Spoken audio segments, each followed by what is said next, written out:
Hey guys, welcome back to the channel. This is part 15 of Naruto, Student of Madara. If you guys enjoy this what if, and want to see part 16 of it, comment down below and let me know. The like goal for this video is 100 likes. So like this video, to let me know that you're interested in this series, and you want the next part. And go ahead and check out other what ifs in the channel. Before we start, please do support for more awesome content. Don't forget to subscribe and leave a like, and also share this video with your friends. So let's start this video. Two cloaked figures were currently loitering around a forest waiting for two people that would join them. They were currently sitting upon some large rocks that you could easily sit on. They were surrounded by trees, bushes, twigs, branches, as well as common pests and insects that nobody wanted around. All they could hear was the rushing of the waterfall beating against bodies of water like war drums riding off into battle. The crystal clear water was untainted, so much that you could see every speck of detail in the water's form. However, the water itself was home to all manner of trash and litter, that it was polluting the water a little, giving it a slight brownish color, almost as if someone vomited in the water itself. To some it would be a minor problem, just clean the water. But to the ninja that lived near the water, they would look upon it in disgust and revulsion, with a hint of repugnancy to go with it. The two individuals waiting by the water's edge on the rocks were wearing black cloaks with red clouds. One of the men was a very tall man whose features were mostly hidden behind a white hood with a black face mask with his eyes, and the bridge of his nose, being the only thing visible. Upon the mask, was a scratched out symbol of Takagakure symbolizing his broken loyalty to his village. He was also muscular, and his form showed that he was a man well within his prime, but that was a physical mirage, as the man's age itself was far greater than what people gave him credit for, and what was more intimidating about him was his eyes' pink sclare and green pupil lesser eyes, almost alien. He had tan skin, and if you were to roll up his sleeve, you could clearly see stitches on his arm, along with dark red nail polish, and a ring for the kanji north placed on his left middle finger. The other man was shorter than his partner, and was less covered in terms of clothing. He had long slick back silver hair which reached the back of his neck. His cloak was open and revealing that he lacked a shirt on his body, with the only other clothing on him were his pants and shinobi sandals. He also wore a hide of Yugakure which had a vertical slash through it like his partner, showcasing his broken loyalty. He wore his headband around his neck. He also had an amulet of an upturned triangle wrapped in beads hanging around his neck. He wore dark green nail polish and an orange ring with the kanji for 3 on his left index finger. He was also twirling a triple-bladed scythe around, slashing the air and whirling it around as if it was a trophy. From what was seen of his body language, was that he was incredibly impatient, and what he was waiting for had yet to arrive, and with each passing second his impatience only grew. Every now and then his left eyebrow would tick in annoyance of the long waiting. While his partner was currently reading a map, and then he would trade his current manifestation for counting the money he had on him, although he was silently hoping for the people he was waiting for to arrive. When are they going to get here? Asked the silver-haired man to no one in particular, while he was spinning his triple-bladed scythe around. It's been hours. We only got here 10 minutes ago. Deadpanned the man's partner.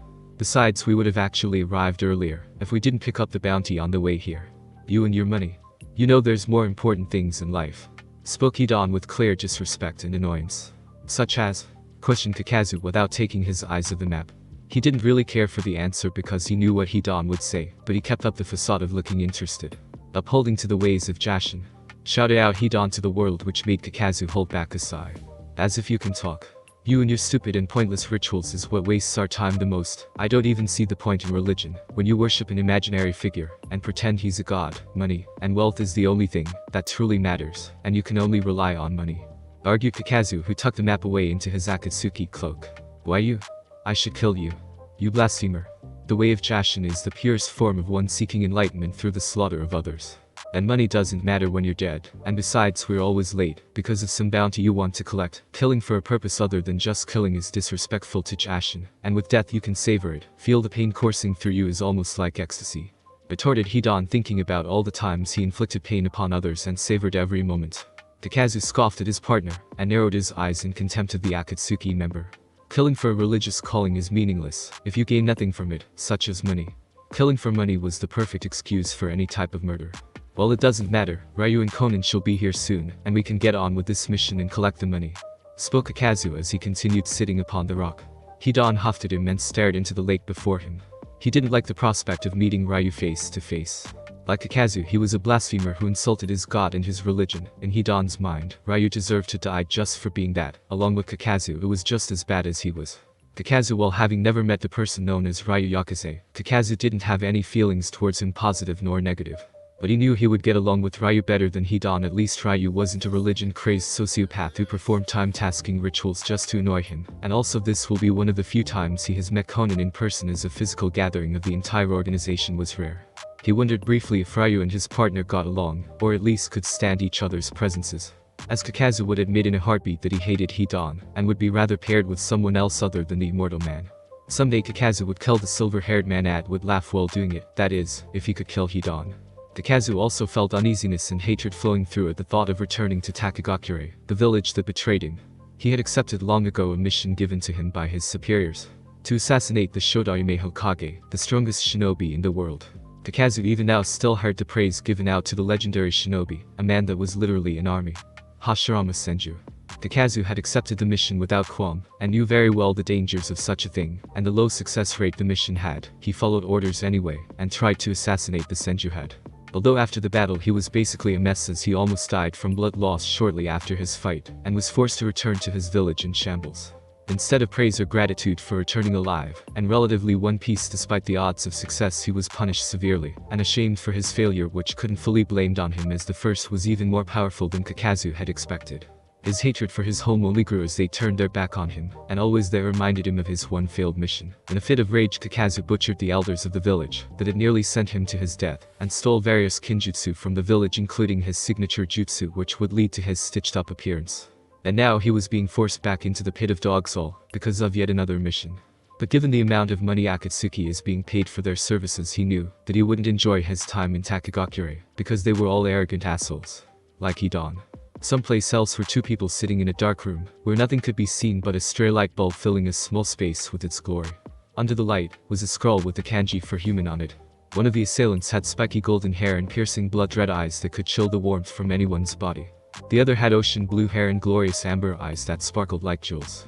"So he's in that scroll," spoke the blue-haired person whose voice belonged to a woman. "Yes," stated her compatriot bluntly. "What do you plan to do with him? Obviously, since you kept him alive, he has some value to you," said the woman, eyeing her partner wearily, trying to gauge what he was thinking. They had a skirmish with an assassin that was currently residing in that scroll, someone who had been ordered to kill the blonde. She wondered if there were others such as this man out there hunting for her partner and leaving him 6 feet in the ground. "Astute of you to notice," commented the blonde as he kept staring at the scroll. "The man in the scroll is Sugeki Barreru, if you haven't heard of him. A 3rd Shinobi World War veteran and among Iwagakure's strongest shinobi and contender for the title of Tsuchikage. It leaves little to the imagination that he was assigned the mission of killing me. Wouldn't put it past the old Tsuchikage to eliminate threats to his village. If Inoki would send Sugeki, that clearly means that right now he is being annoying, sending a single dog to hunt a wolf," spoke the blonde with a hint of scorn in his voice. "But still, what are your plans in the long term?" questioned the woman. "My right eye is very powerful. One of my Kamiyaneo allows me to assume control and dominate the minds of those I choose to enslave, even if his mind was to resist. His body would be under any and all manipulation, and once the link between my eye and their mind is created, it's impossible to break or fight back against the manipulator," spoke the blonde, clarifying his abilities. "But in the long term, he will serve as a sleeper agent within Iwagakure, who will store information and knowledge of his secrets and military strength, among other things." "There's your answer, Conan," called out the blonde to the blue-haired woman, revealing herself to be Conan. "You intend to place sleeper agents in all the major hidden villages, Ryu?" Deadpan Conan, to which the blonde man known as Ryu, who in actuality was the man known as Naruto Uzumaki, son of the Yondaime Hokage, last of the Uzumaki clan, and Madara Uchiha's student Adair. He gazed at her with half-lidded Sharingan eyes, not saying any word other than staring at her. Conan didn't need words to confirm her suspicions. Sometimes just a single glaze in one's eye was enough to confirm anything. "Just what are you planning with the hidden villages? I'm not fooled by the excuse of information gathering as you claim your plan to be. Whatever it is, I'm not fool enough to tell you otherwise," said Ryu, clutching his eyes away from her. Conan in turn narrowed her eyes at him. He still didn't trust her, even when he gave her his most valuable possession, his original Sharingan eyes. She felt like she should sigh, but at the same time she shouldn't, as in a part of her expected that answer. Ryu, Naruto, Madara, whoever he was, preferred a lone life, while walking down a single path, his own path.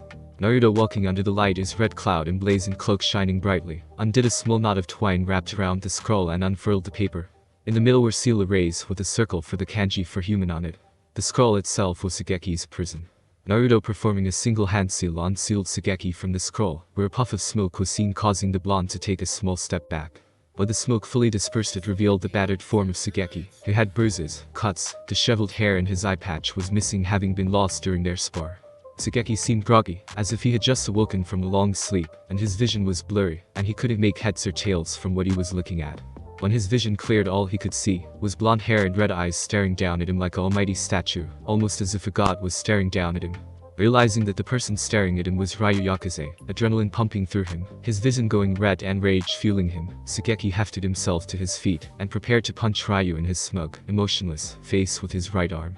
Time slowed down for the Iwagakure shinobi as his fist was inching towards the face of his enemy, and literally with only a centimeters to spare, his fist came to a halt right in front of Naruto's face. Sugeki, surprise taking over him, lifted his extended right arm to find it paralyzed, and being unable to move or respond to his body's commands. He looked back at Ryu only to see that his right eye, instead of the usual Sharingan pattern, it was replaced by another pattern which only seemed to invoke fear in him. It was a three sides with points on the back of the sides, and it had a black pinwheel pattern located in the middle of the eye that surrounded the pupil in red concentric tomo, and instead of the circle shape that the pupil was known for, instead had a three-pointed red shuriken as the pupil. Naruto was currently using Kamiyonaneo, Iron Fist subjugation of the Tyrant Emperor. Well, it took a certain amount of time to enslave someone with the eye, which must be trained on the person in order to take control. Those who were under his thrall can be controlled at any point of time. Naruto merely mentally commanded Sugeki's arm to suddenly stop. Naruto in turn grasped Sugeki's forearm, and with great strength and skill, broke Sugeki's right arm with minimal effort, and all the while the arm was still suspended in the air, following the mental order from Naruto. Sugeki in response screamed in agony at the feeling of his arm breaking, where he fell to his knees and grasped at the suspended limb. Try something like that again, and your arm won't be the only thing that is broken, warned Naruto as he stared at Sugeki, who was whimpering like a wounded animal with shrill sobs and grinding of teeth. Konan, who was watching the spectacle, tried desperately to hold back her grimace from watching the cruelty in front of her. Granted, she knew that Ryu didn't take pleasure from cruelty, or at least showed no outward signs of it. He could dish out cruelty, as if he was a demon in human flesh. She just closed her eyes and looked away, trying not to see the image before her. Naruto mentally belayed the order he gave to Sugeki's right arm, which dropped limply to the side of the Iwanin, writhing on the ground. "You will obey," spoke Naruto casually to the Iwanin. Sugeki, with his only remaining eye, stared at Naruto with nothing but anger and hatred, hoping to intimidate the blonde only by a little. But Naruto was used to looks far worse than that, and in greater numbers. Sometimes he just didn't care for the people around him. If a person was dying in front of him, he wouldn't care. To him, men were beasts that were capable of nothing more than random acts of cruelty. The distinction between humans and beasts could be easily seen, such as looking at two apples that were exactly the same. Humans were the same as beasts. "These are your orders. You will return to Iwagakure and claim that you were defeated by Raikage. You will record information of the village's infrastructure, including weaknesses in defense, military might, as well as population, movements, motives, and shinobi distribution of missions," uttered Naruto through the link between his eye and Sugeki, where the orders were burned into Sugeki's mind. At least that was what it felt like. Naruto walked to a dark corner of the room where a door was revealed and opened it, revealing dazzling white light behind it. Sugeki, under the influence of the Iron Fist, saw himself out, not paying any attention to Ryu or Konan, but would walk all the way to Iwagakure as Naruto's pawn, tool, and hostage. When Sugeki had left, Naruto turned to his partner, who was also staring at him, possibly trying to deduce what his plans were. "We should leave. Kakazu will be waiting for us," spoke Naruto as he closed the door. Deactivating his right Eternal Mingekyo Sharingan, Naruto sent chakra to his left Sharingan. Instead, he stared at a certain spot which was covered by light. And from that spot, a wispy black smoke with a purple tint ascended into the room, forming a pillar, which then spread to form an arch made of black purplish smoke, with a gaping black hole in between the arch, and wispy plumes of smoke cascaded down the arch, giving it a very malicious look to it. "Come," said Naruto as he was walking towards the arch, but Konan felt uneasy about the whole thing. The arch, from what little Ryu said about it, meant that it was some kind of portal. Just, where did the portal go? Exactly. Naruto, feeling her unease at the dark portal, clarified what exactly it was. "It's Kamiyonaneo, Sutepu no Shinigami, Steps of the Death God. It can act as a time-impairing technique or a time-impairing portal. The technique is absolute in its capabilities within combat, while the portal is perfect for any form of transportation. Simply walk through the portal and you'll find yourself on the other side of someplace new." Naruto had gained more experience by practicing through the technique during his battle with Sugeki, and his eyes were already increasing in power, and even before he became Madara's student, he learned through his body, and not his mind, possibly stemming from his immense physical energy that he inherited from his birth and his considerable spiritual energy that he gained from Madara's blood donation. Konan sighed to herself a little, before making her way through the portal, almost like being swallowed by a great black maw. Naruto soon followed suit after her, and once his body was through, the portal dissipated and vanished from sight completely. In a dark place in Konohagakure, where only shadows meet. This place, also known as the Root Headquarters, was of Danzo Shimura, a Konoha elder and the Yami no Shinobi, Darkness of the Shinobi, a man known for his archaic and draconian ideals and methods for what shinobi must be, a puppet master. And Shadwi manipulator Danzo had committed heinous crimes and done unspeakable things all in the name of the village without anyone even proving his actions. If a person or asset proved to be too capable, or being unable to control assassination and blackmail were Danzo's preferred tools and his tools, the soldiers of Root were merely the pawns on a chessboard, to be sacrificed and discarded, when they had no further use. To Danzo, sacrificing everything for one's self-village is what exemplified the shinobi. Ideals, morals, laws and emotions meant nothing to him, and meant nothing in the shinobi world. Only the completion and the further development of the village's military might was all that mattered, and Danzo was waiting for the day that he would rule Konoha as its Hokage as it was meant to be ruled. The Well of Fire was now a dying ember, and it has made Konoha weak and soft, where enemies such as Orochimaru, Ryu Yakuza, Suna, Odo and the Akatsuki could freely pass through the village without any restraint. If only Danzo could have controlled his greatest tool and pet, then many would reconsider attacking Konoha, and with that power, he could crush all advancements from enemies. But alas, it was not meant to be, since the Sandaime, his old rival, had discovered what he had been doing with the supposed tool of the village. But that was in the past. Right now he was standing within Root Headquarters waiting to meet with one of his acquaintances, someone he had been working with for years, who assisted him in his mission of becoming Hokage and other actions he had done for the village. Danzo was a man of secrets, and his acquaintance must be kept secret, lest for any of Konoha's enemies were to discover him. And right before Danzo's only revealed eye came a swirling space distortion that spiraled in on itself. This person had been his partner from the day the bandaged man found him, surrounded by corpses and bloodied trees. They made several plans with each other, such as the Kyuubi attack, the Uchiha massacre and the Akatsuki's reformation. Someone who he couldn't kill no matter how hard he tried. Someone he had trained to be his heir when he would pass on when he died, and to be Hokage when the time was right. Obito Uchiha. It's been a long time, Danzo. Spoke Obito as the Uchiha's full body was clearly visible, and no longer a swirling mass. I felt so lonely these past few months without you. Just said the Uchiha, although Danzo's expressionless face betrayed nothing. He had trained Obito to be a master shinobi, one without equal. Not even Kakashi could stand against Obito. But still, the reason he kept him secret was the fact that fingers will be pointed and accusations will be made, and Obito was not under his paralysis curse seal, so Obito could possibly spill the beans on what Danzo has been doing for years. Besides, even though Root is officially disbanded, the Sandaime, Yondaime and Godaime know all too well that its previous members and current members are still very much alive, and are still very much loyal to Danzo and to Obito, and no one will question Obito's spearheading Root as not. Even the Hokage knew how many members there were in Root, or who they were. So how did they attempt on coercing Ryuko? Asked Obito rhetorically, already knowing the answer.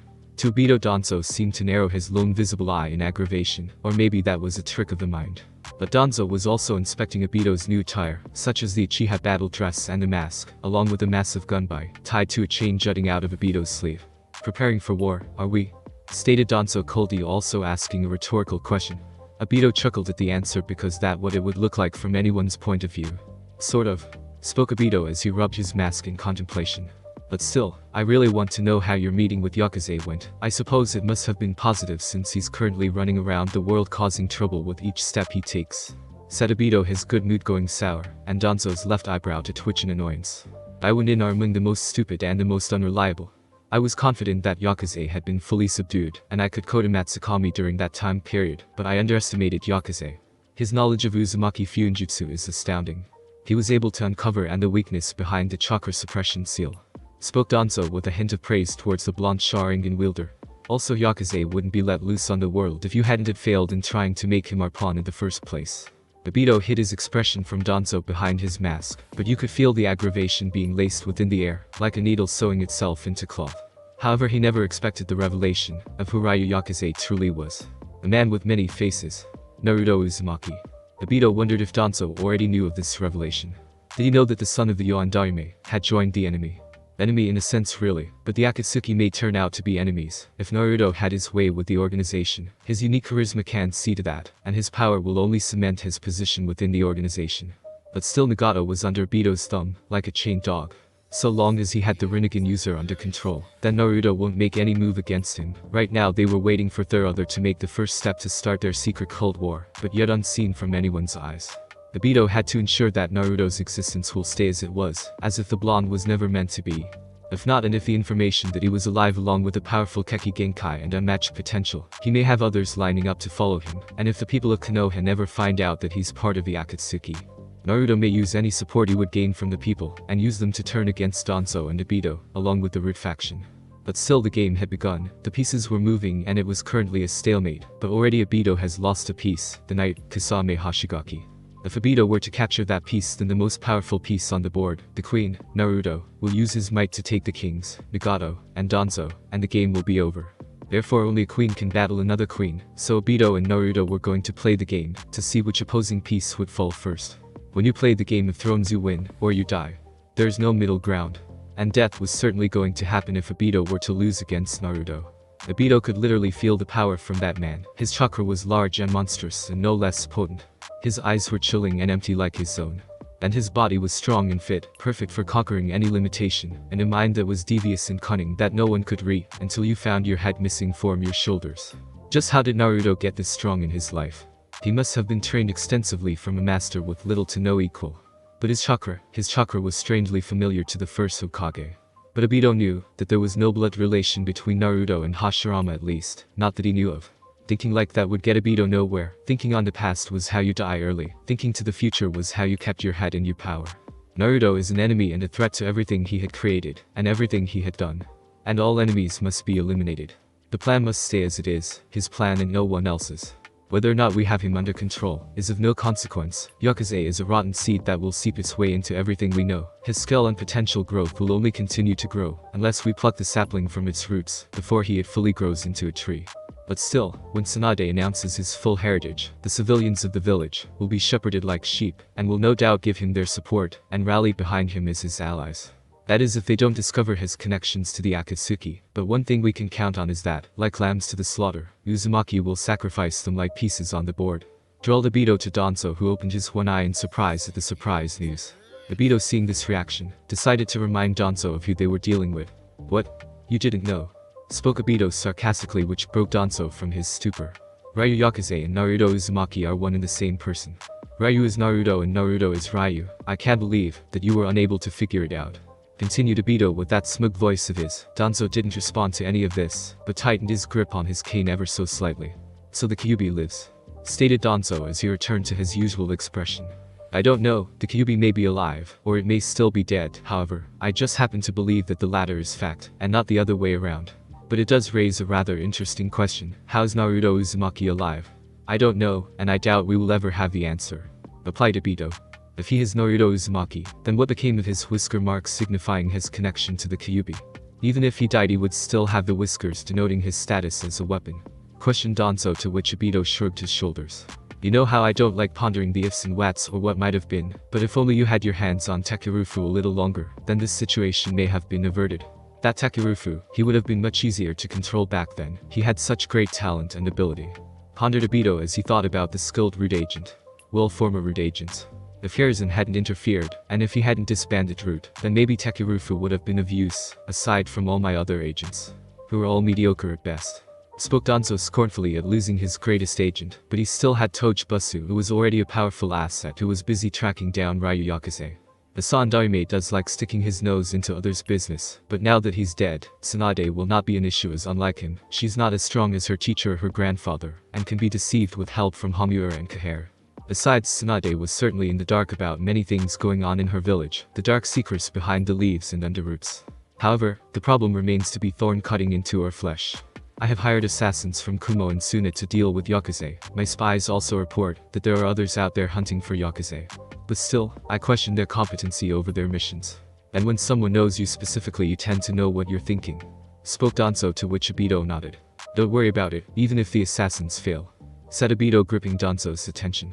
"I already have a piece behind enemy lines." And with that said, Obito used his Kamui jutsu, and created a swirling distortion, sucking him up like a vacuum. Leaving Danzo alone to ponder this news. He couldn't tell Tsunade. She would only send out search parties and bring the enemy into the village, and if he told either Kaharu and Hamura, they would also inform Tsunade, and things would spiral out of his control. He would have to trust Obito for the moment, and see what he would do to remove Naruto from the board. Sakura was trudging through Konoha, walking through the heavy rain that bucketed the streets. As always, it was either raining or the clouds would never part. Sometimes it felt like a wound that continued to bleed and never to heal. Sometimes she just felt like giving up on the weather. She would hope that one day the eternal clouds of Konoha would part to reveal the shining sun.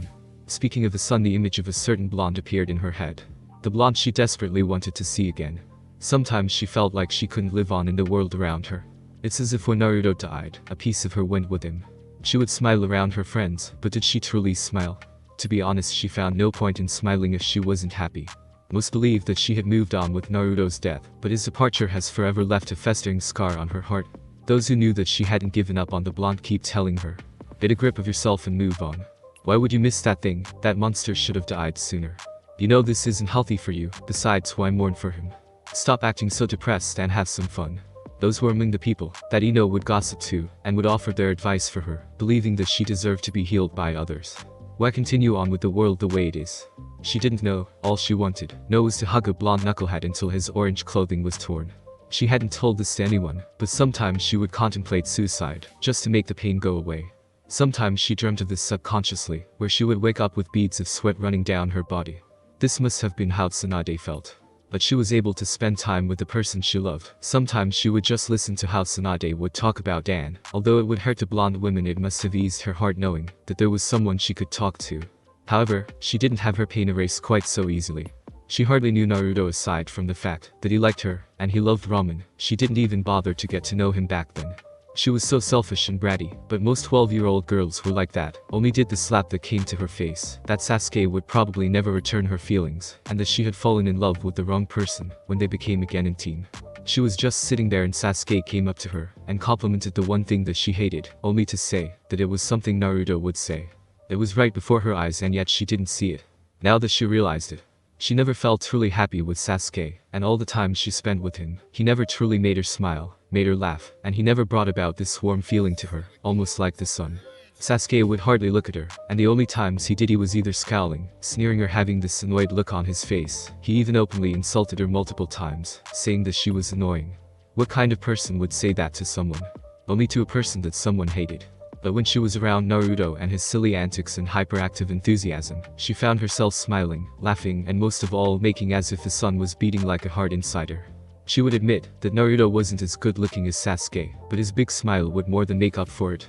He complimented that which she hated. He saved her multiple times, and didn't even ask or expect a thank you in return. Just knowing that she would still smile meant everything to him, although it was rude of her not to say thank you in return. But all he wanted was her to be happy. To her that was the purest form of love in the world, even if it was unrequited love. She would give anything, just to relive those moments, and continue to live them again. She would give anything just for that. She knew that people died. Everyone will die at some point. Immortality was impossible, but Naruto died far too soon. The only time she could be with him were in her dreams, and when she would wake up, a melancholy feeling would wash over, and she would remind herself that it was just a dream. Just a dream. And even if she would never wake again, would it matter? And if he wasn't real, would it matter? Now it came to her. Why she became a medic, why she continued to live. To ensure that people like Naruto wouldn't die. She knew that they would have their lives ended at some point, but she could reduce the chances of that happening. To decrease senseless death and hatred. Would Naruto be proud of her? To know that she is aspiring to be something greater than what she was. She was at least able to have some form of comfort.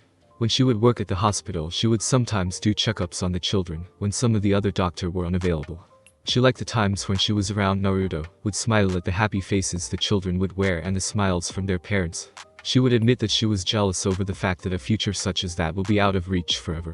While waiting for Naruto to return from his last mission, she had this tiny thought in her mind as what kind of life would they live if Naruto was still alive. She knew thoughts like that would achieve nothing in her life. Continuing to walk through the rain-littering Konoha, she saw her house in sight. Her parents knew that she fell in love with Naruto, but neither of them had confronted her about it, and she preferred to keep it that way. But still, today was an important day. The day of her first mission as a Chunin, the day also known as the tragedy of Uchiha Passes. Uchiha Passes thought Sakura as she remembered the tragic day felt by all within the Hidden Leaf village. It was her first mission as a Chunin, after she got promoted. 80 Konoha shinobi including herself were sent on a mission to retrieve information that was stolen from the village. Dangerous information regarding the village, a list of Anbu agents and spies along with intelligence contacts, spread throughout the shinobi world, who were all affiliated with Konoha. If anyone were to get their hands on those documents, then they would know about the spies planted within the other villages, along with their families living and working with them to gather the necessary information they were ordered to retrieve, such as defense weaknesses, military movement and weapons. It would be considered the greatest weapon in the world because of their strategic importance. Many of the ninja were infiltration agents that melded into their respective villages that they were assigned to. Sakura herself didn't know much about it, but knew that many people including innocents and children would die if the information was found or leaked. So she along with many Anbu agents and high-ranking jonin were gathered together to retrieve the stolen information from those who actually stole it. Iwagakure. Sakura was only chosen because of the trust Tsunade gave her and faith in her skills to get the job done. She was second in command on the mission after her captain, a man she didn't really know or want to get to know. The many ninja that were chasing after the 4 Iwagakure shinobi were masters of disguise and espionage, and were able to hide themselves among the common fold of the Land of Fire. But with help from Inizuka members who were able to track their scent, did they finally pick up the trail of their enemy ninja. And they found them. At Uchiha Pass, where a large town was located. Sakura would have kept on remembering the intense memories if not for her automated body arriving at the doorstep of her home. She opened the door, only to be showcased to the disapproving look from her mother. And she stared back with as much intensity as the blonde-haired woman. "Where have you been, young lady?" questioned Mibuki as she placed her hands on her hips, awaiting her daughter's response. "Coming home from a mission. As you know, it's my job, or didn't you get the memo?" rebuked Sakura as she continued to stare at her mother. One of the things that has changed in her personal life was her relationship with her mother. Ever since Mibuki had found out that Sakura harbored feelings for the demon, she went livid and went into a heated and violent argument that nearly made everyone in the Leaf Village go deaf. The two then had a strained relationship since, while Sakura got along better with her father as he didn't really mind Naruto seeing him as a poor boy, rather than a container, but still as all the other parents he didn't do anything to help Naruto, which made him just as guilty as the other villagers, in Sakura's mind that is. Over the years Mibuki has tried, and failed to make Sakura give up on Naruto and look for a man who deserves her more. But nothing she would say, or do would get through her stubborn daughter's mind, as when she tried to pair Sakura up with a dashing young man they would normally end up in the hospital with broken bones, burns, scrapes, bruises, cuts, bent limbs and torn clothing. Some of them were still recovering in the hospital even now while I'm writing this chapter. But Sakura inherited her stubbornness from Mibuki, so the blonde woman wouldn't give up. But now was not the time. Every time you come home you trail mud and water all through the house. Can't you ever show respect for your space and everyone else's? Continued Mibuki, which earned a glare from her pink-haired daughter. Sorry, it's not like I can control the weather, spoke Sakura with a hint of sarcasm and disrespect as she brushed past her mother and onto her room. She saw her father reading a newspaper at the dining room table where he said hi honey, while Sakura ignored him and kept on walking.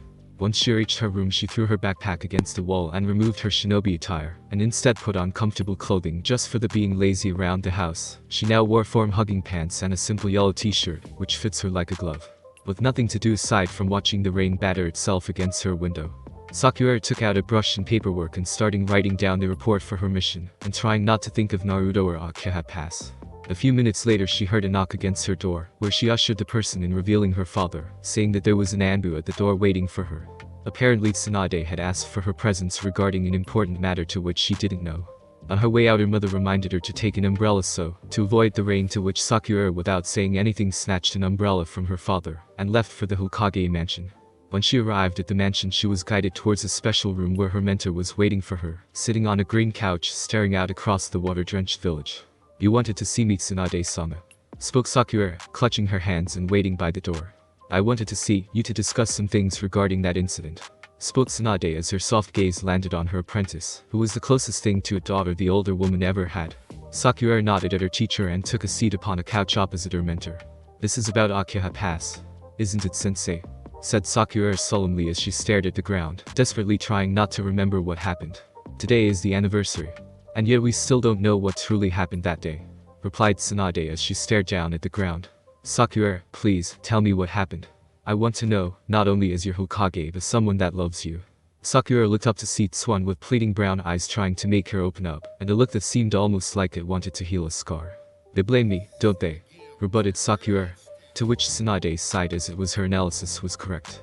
"Please tell me, Sakura," said Tsunade again, and after a few minutes of looking into each other's eyes, Sakura forfeited the staring contest and opened up to her teacher.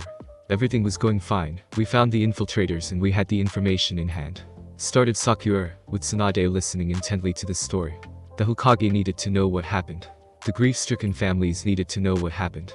We did what we thought was right and we were able to save lives in the process. Continued Sakura with this story. I was talking to the captain and we were discussing what our next move should be.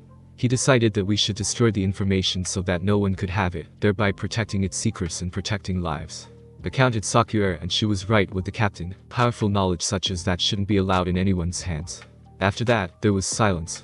Knife-cutting silence that you can only find in a few places. Among death and pain. We couldn't even hear birds, nor the sound of the rain hitting our skin, not even our footsteps squelching the ground. We heard nothing. Until it came.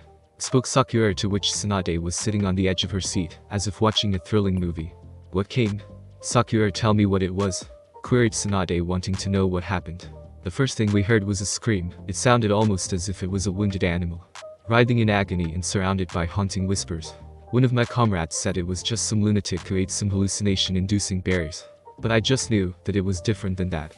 I couldn't get a good look at the person, since he was shrouded by my comrades' bodies, so I went to tell the captain of this lunatic as they claimed.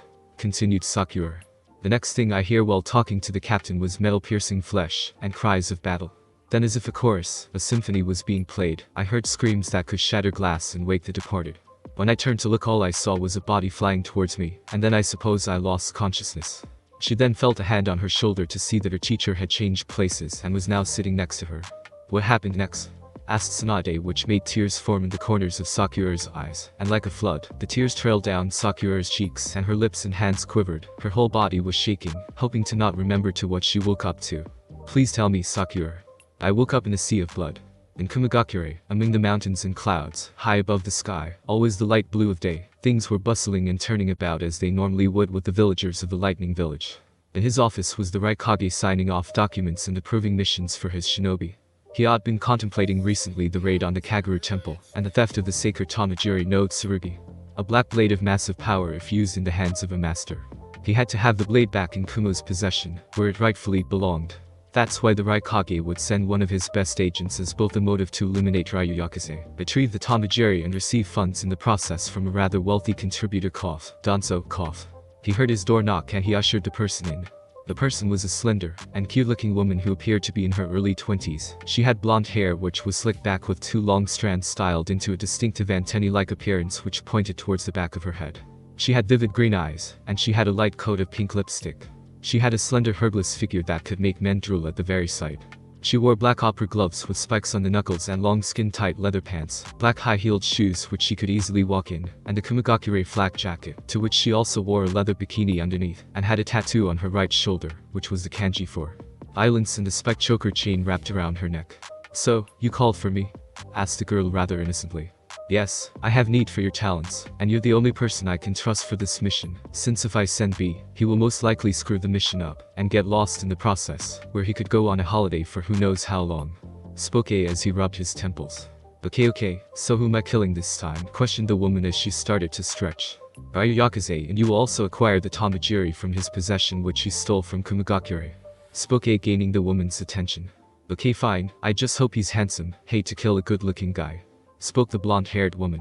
Aside with exasperation at the woman. "You're to kill him, not flirt or make out with him, understand?" sighed A. Fine, there you go, ruining my fun, again. "So do you accept this mission, Boruto?" questioned A as he crossed his arms.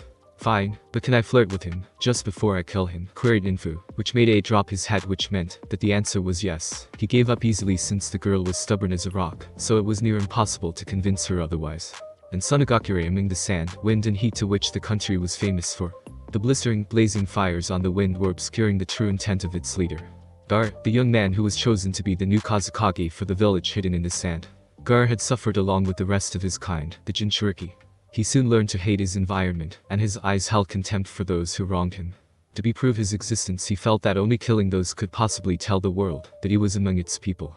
But he found his ideals challenged when he found solace in the form of another of his kind, Naruto Uzumaki, like him the son of his respective Yondaime. One who suffered more than he did and yet finding courage and determination to continue on despite his immense pain. Gaara had suffered the loss of his first friend, when his former rival Sasuke Uchiha killed him at the Valley of the End. When Naruto came into his life, and changed his views, Gaara felt little intent to kill anyone, but now, that was different. His intent to kill Sasuke was far greater than the pain he suffered. He wanted the Uchiha's blood, to stain his sand and his red eyes, to look at him in horror. Gaara was broken from his brooding when he heard a knock at the door. Like any Kage, he ushered the person in, to reveal another of his top ninja, one who was also considered to be Kazukage, but denied the position down just for personal reasons. "Yakedo, I have an important mission that I believe only you are capable of achieving," spoke Gaara as he laced his fingers together in a thinking position. Yakedo was a tall and slender man with bright, shoulder-length, red hair styled into slick-back spikes with a widow's peak and small eyebrows, bright emerald green eyes and reverse teardrop-shaped tattoos under each eye. He wore a swingaker flak jacket, but without shoulder pads and a collar. He wore red ninja sandals with really baggy pants, which were dripping at the back. He wore an orange sash around his waist, and an orange jacket over his flak jacket, and a ragged yellow scarf with dark yellow stripes around his neck, and he also wore red wrist swimmers. "When are you going to stop wearing that ridiculous color?" stated Gaara. "The moment I stop liking orange, which is never," spoke Yakedo with a shit-eating grin. "I need you to eliminate the man that killed our previous daimyo. He's a powerful and experienced member of the Akatsuki with powerful friends and allies." "Oh, you mean the Ryu guy? Why? If anything, he actually helped our village, and from what I've seen on the street, people are actually happy he's dead. Even your brother and sister are happy," said Yakedo, bewildered. "Despite what he did for our village, we cannot allow a shinobi like him to be wandering around killing daimyos," spoke Gaara. Fine. I'll do it, but I better get a raise in my salary from it," spoke Yakedo with a small grin. Gaara sighed at the man's demands but conceded defeat anyway. With Hidan and Kakazu, one was waiting patiently for the arrival of their soon-to-be temporary teammates, while the other, less so. Both were about to leave if it wasn't for a black-purplish arched door appear from nowhere, and out walked their comrades who they had been waiting for. However, the taller one received an unexpected and unwanted surprise of accidentally stepping in some droppings a dog had left behind. He lifted his foot to see the natural waste on his foot, and gained a tick mark in response at his misfortune. His partner Conan, however, tried to suppress a giggle at the scene. Kakazu meanwhile didn't care, but could sympathize since it happens to anybody at some point. However, Hidan just felt like shouting his opinion to the world. "Haha, did you see the Kakazu? He totally stepped in that dog shit. Haha, classic," yelled Hidan in glee, while patting Kakazu's back rather hardly, earning a groan from the stitched-up man. Naruto's ears twitched in response, obviously catching what Hidan just said. And by a swift movement he kicked Hidan in the face with the foot that had the dog's stool on it, with some on Hidan's face. "Well, that's what you get for making a fool out of Ryu Yakuza." Hidan meanwhile was running and screaming around the small clearing, muttering intangible things. "Kakazu," spoke Conan as Naruto was scraping at the crap on his foot. "Nice to see you again," spoke Kakazu with a dull voice. "Bakuto Poka is in Takagakure, readying himself for the gambling tournament. All I know is he is in the village, and it's best not to draw attention yourself, as he'll run at the first sign of trouble."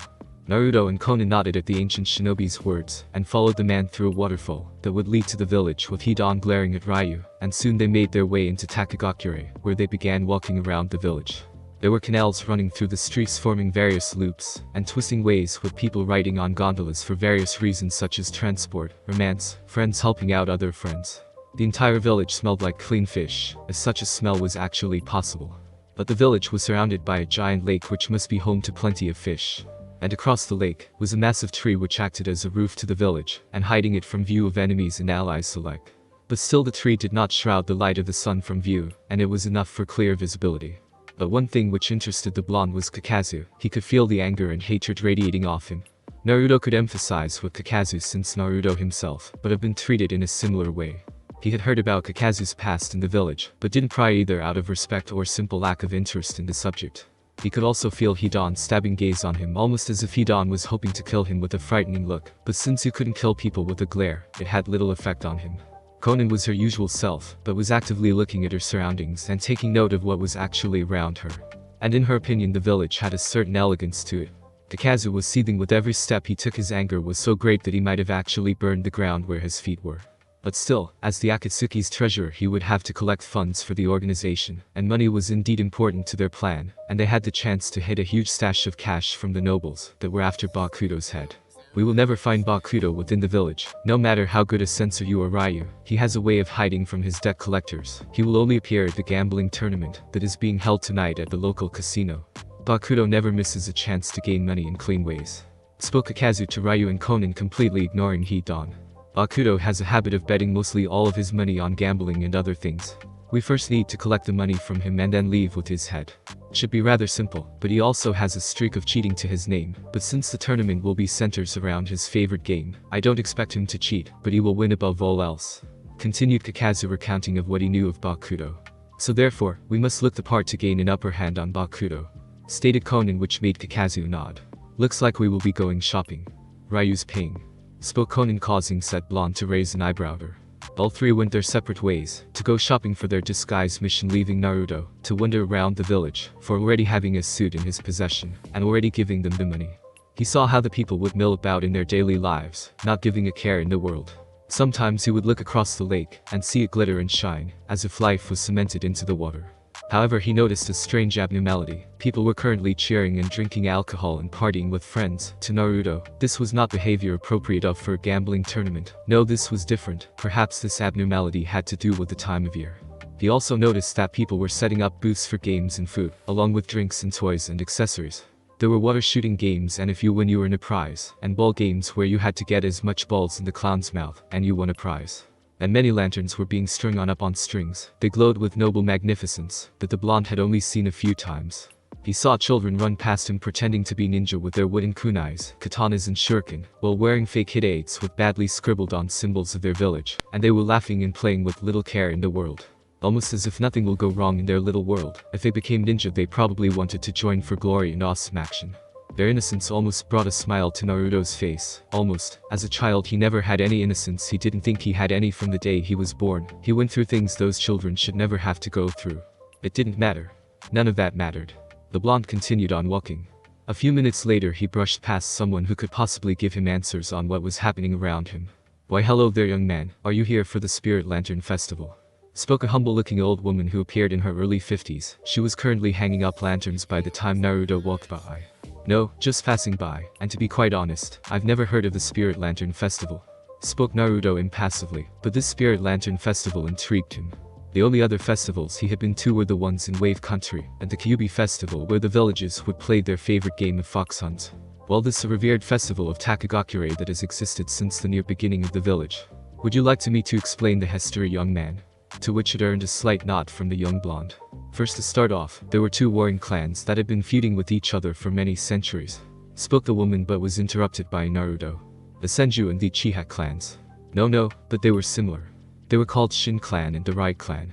Now among their members 2 children were born, the head of the clan's son, Kurata from the Shin clan, and the head of the clan's daughter, Minako from the Rai clan.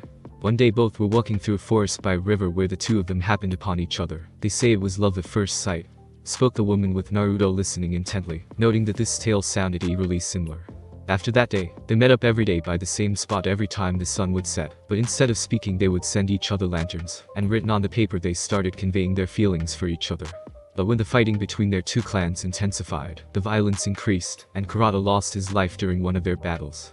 Minako, overcome with grief, threw herself against a tree, battering her body again and again, until her bones were broken. Naruto was getting the feeling that the story just took a depressing turn of events. Then while laying on the ground, grieving and weeping, she cried. Her tears were large and plentiful, and her tears later became a lake, where all manners of creatures and seafaring animals made their home in her tears. Eventually a giant koi fish, known as the elephant koi, known for its massive size, gifted Minako a lantern that allowed her to see her beloved Kurata whenever she closed her eyes while holding the lantern. Naruto had to remark that it was a sad tale indeed. But after the elephant koi gifted Minako with the lantern, a seafaring dragon made its lair in Minako's tears. The dragon gifted Minako with a single pearl, which later grew into a massive tree in the middle of the lake. But still, even with the lantern and the pearl seed, Minako still grieved. So out of pity the dragon ate her. The end. Spoke the old woman to Naruto's impassive face staring at her. Man, what a depressing story. They say that if you hold a lantern and close your eyes during the festival, you will find what is really important to you. Spoke the woman, with Naruto's impassive gaze in full force. With that, Naruto walked away, not believing this such a tale or fantasy.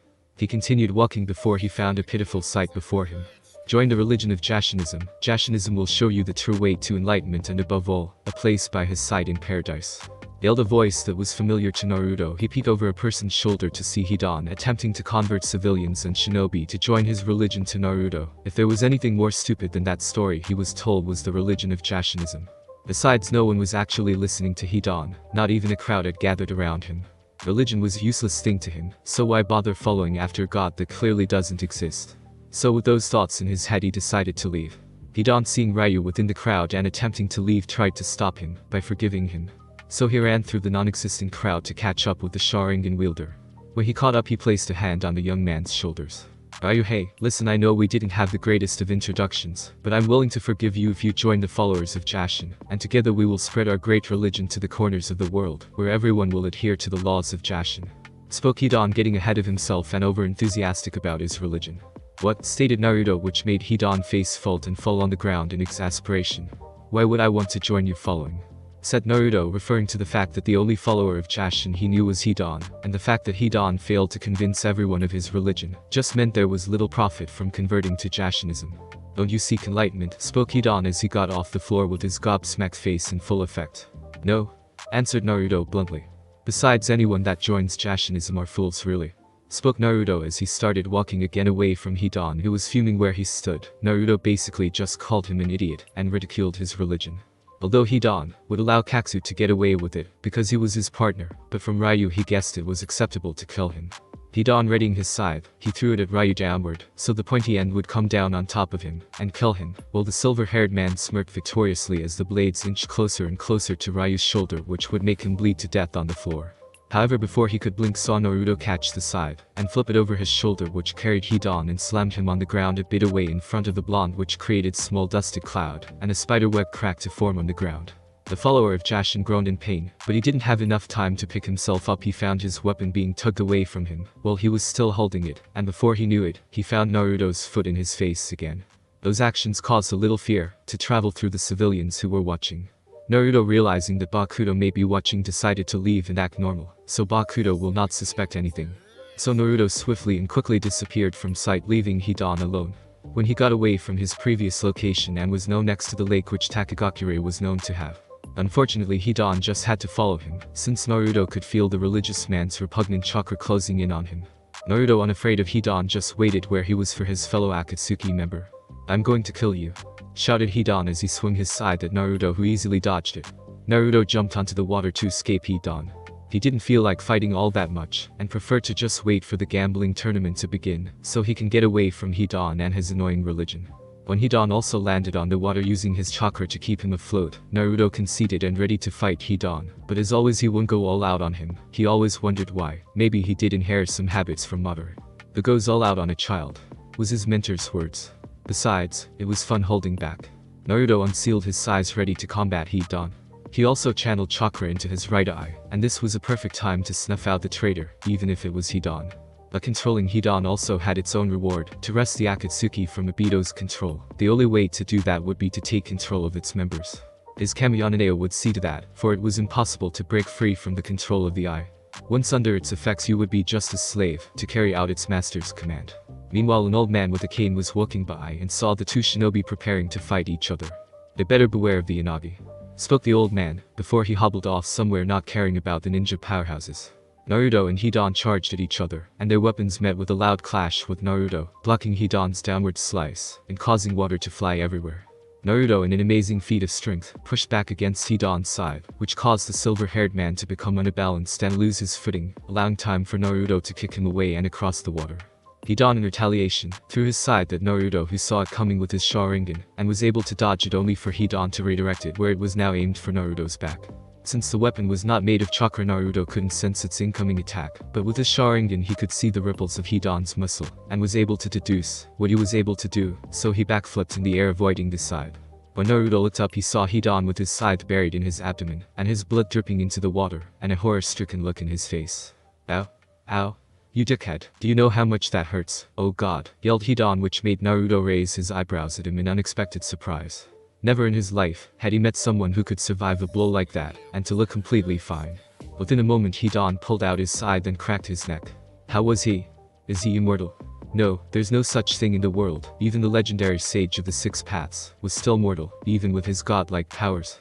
Hidan must have experimented with his body, and must have used some religion-related ninjutsu to achieve a near unable to die state.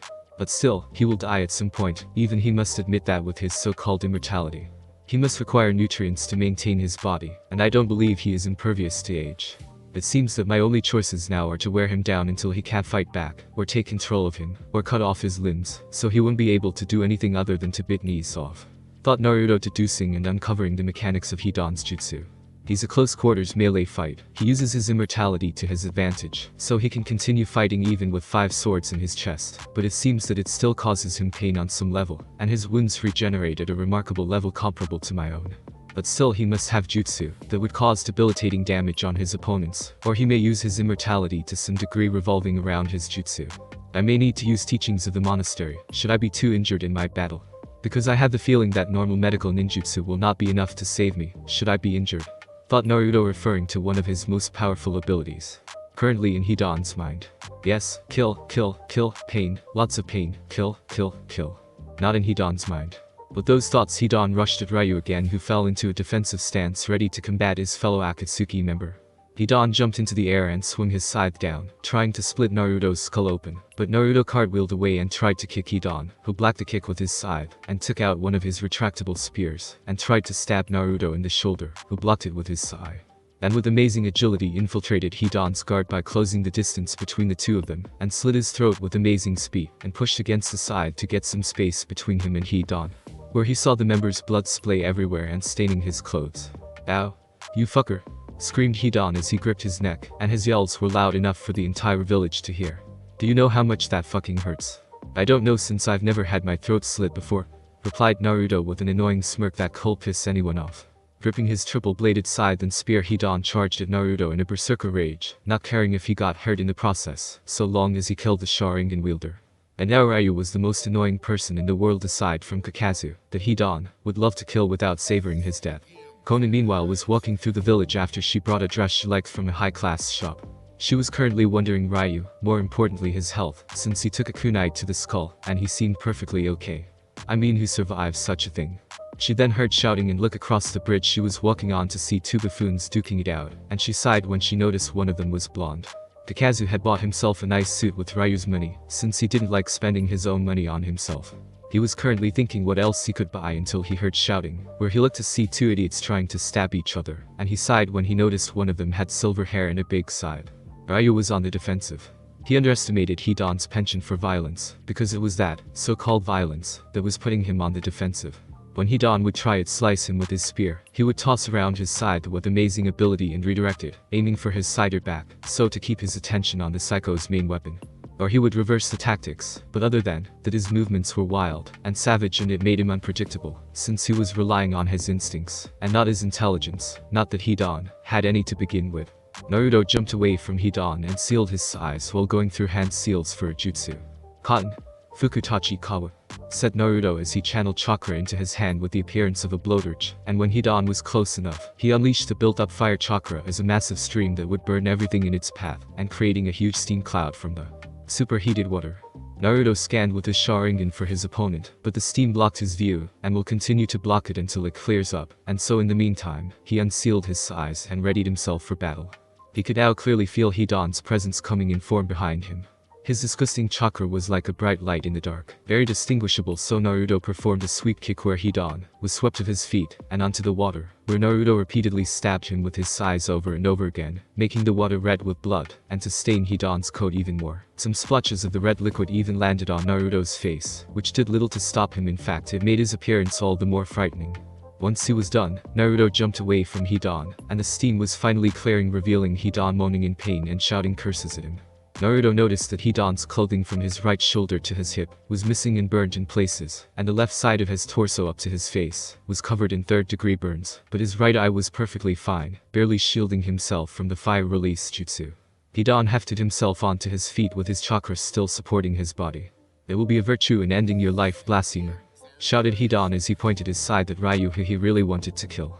However, at the moment Naruto could sense the other presence closing in on his position. "Who's that?" said Konan as she squinted her eyes to make out the figure. "That guy's dead," said Kakazu, counting money in his hand, Ryu's money. When Naruto looked over his shoulder to see someone new join the field. This person was wearing a Kirigakure flak jacket without the shoulder pads, had black leather jacketed over it with flame on the sleeves, a chain belt wrapped around his waist, black jeans which were torn in various places, and black boots. He wore jewelry on his fingers of skulls, and had loop and stud earrings all over his ears and an eyebrow piercing. He had dirty blonde hair and green eyes. His hair was styled into an old mullet-like style with individual bangs over his forehead, and he appeared to be quite young and handsome. "Alright, apparently my leader wants you dead, and I have a job to do," spoke the young man as he combed his mullet with his hand.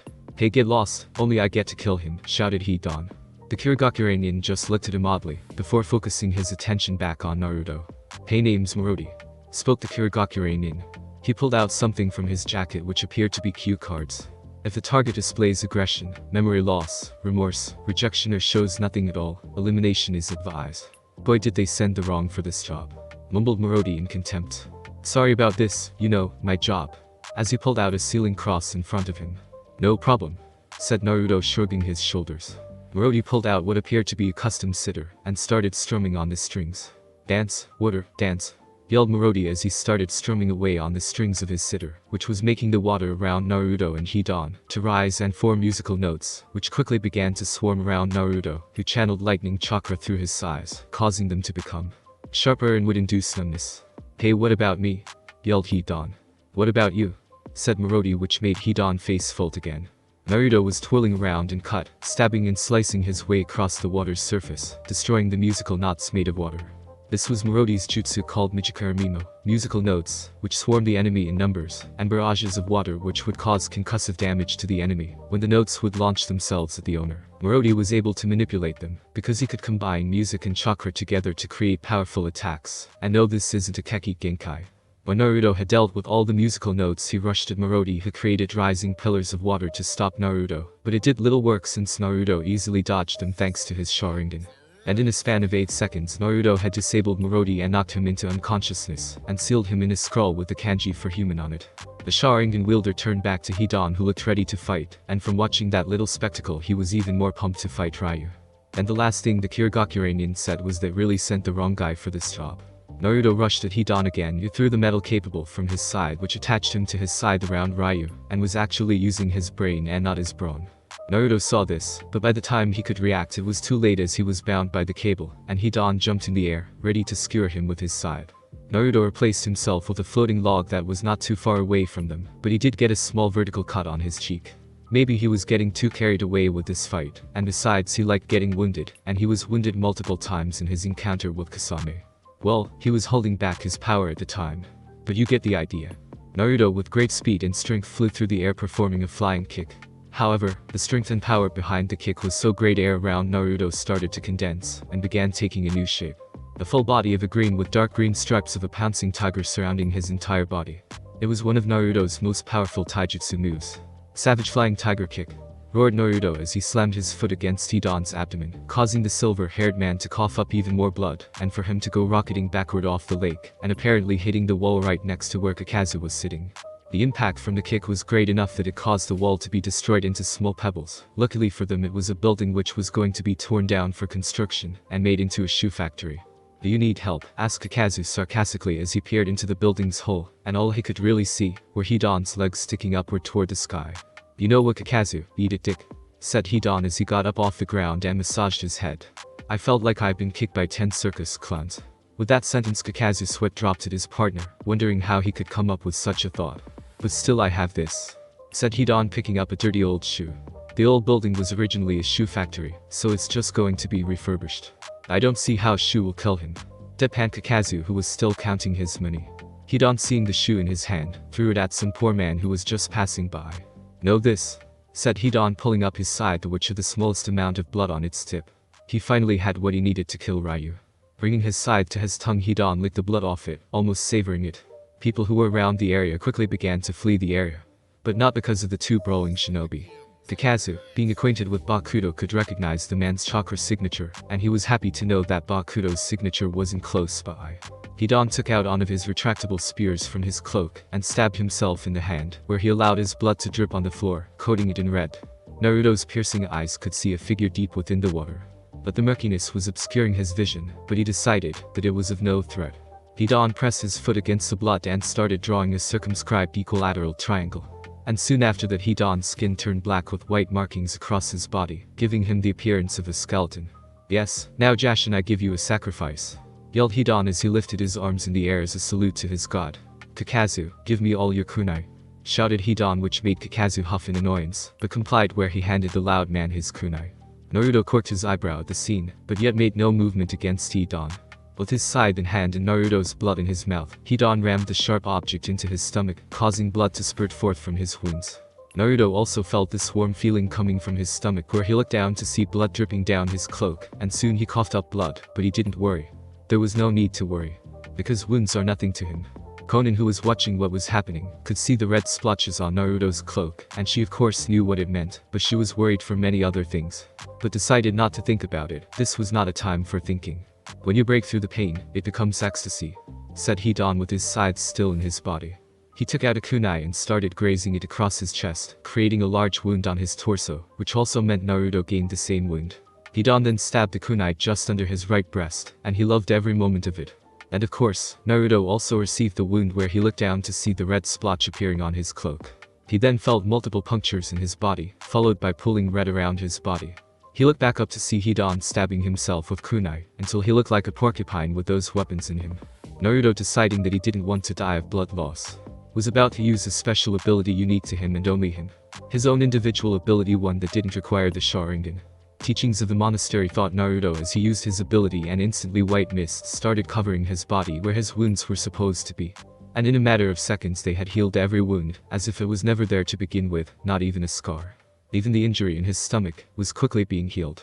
This jutsu, well, it wasn't really a jutsu, but rather an ability of Naruto's where he could heal nearly any and all injuries he sustains by simply using his inherent life force that he inherited when he was born. Ashii no Shudoin was an ability that Madara craved, and even with the Sharingan or the Rinnegan can someone see its effects. Simply put, Naruto could manipulate his own life force to heal his injuries and lacerations without the need of expending chakra, nor did it have any vital implications or drawbacks on the body when used on oneself. Even if Naruto had lost 2/3 of his body, he could heal whatever injury he could sustain and rejuvenate it in seconds.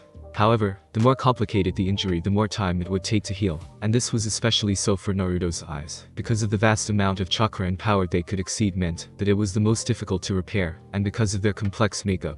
The only place Naruto cannot heal with Ashii no Shudoin was his brain, since it was the central system for all his bodily functions. It was a place he couldn't heal, because of its sensitivity. Its convoluted design made it impossible to heal, and if Naruto was brain dead or his brain suffered any damage, then it couldn't be repaired, since you can't actually heal brain cells.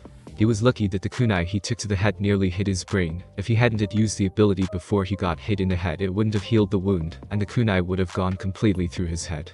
Naruto could also use this ability on other people, but unlike him, it would come at a cost. Naruto, feeling refreshed from his healing, sealed one of his eyes, and took out a metal dart attached to a string, where he threw it at Hidan with amazing accuracy, where it pierced the follower of Jashin's shoulder, and also caused a small cut on Naruto's shoulder, but it completely healed in a second. Naruto tugged on the string with great force, that it was enough to pull Hidan off his feet, and came flying towards Naruto, where the blonde kicked him in the face, breaking Hidan's nose in his pride. Ow! Would you stop kicking me in the face? Yelled Hidan, whose appearance was still that of a skeleton. That's it, let's end this with a finishing blow, said Hidan, getting off the water, and getting ready to kill Naruto. Naruto relented and sent chakra into his left eye, where his eternal Mingekyo appeared, and soon ash started gathering around almost like a cloud hovering behind him. Naruto jumped in the air where the ash obeyed his command, providing a foothold where he vaulted of the solidified ash cloud. And in response, Hidan ran at him with his scythe ready to cut and kill him. Naruto readied his undulating waves of ash, where he made 3 streams from the gray particles, while he flew through the air. Time slowed down for the two combatants as they were about to land a killing blow and wounding attack. But just as they were about to attack each other, something erupted from the water, and charged at the 2 Akatsuki members, and it was certainly big. The creature's body was long and large with smooth, dark gray-brown skin, but lacked any scales. Pointed finlets ran down its back all the way from its head to its tail. A large dorsal fin protrudes from the top of its head, and 7 cartilage structures with connective webbing. On both sides of its face it has 4 yellow stripes. It has bright green eyes with a large mouth with 16 interlocking teeth which could cut through metal. It also has 2 barbels on either side of its mouth like a catfish. It's the Inagi, yelled a random citizen of Takagakure. Naruto and Hidan meanwhile brushed past each other without offering each other a glance, and both turned around and said, "You're in the way. Get lost," yelled Hidan as he hefted his scythe and slashed the Inagi across the face.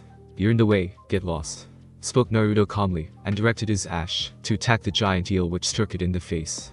With the wounds it suffered towards its face, the Inagi was propelled backwards and literally fell against the water, causing a massive surge of waves and its blood to soak the water.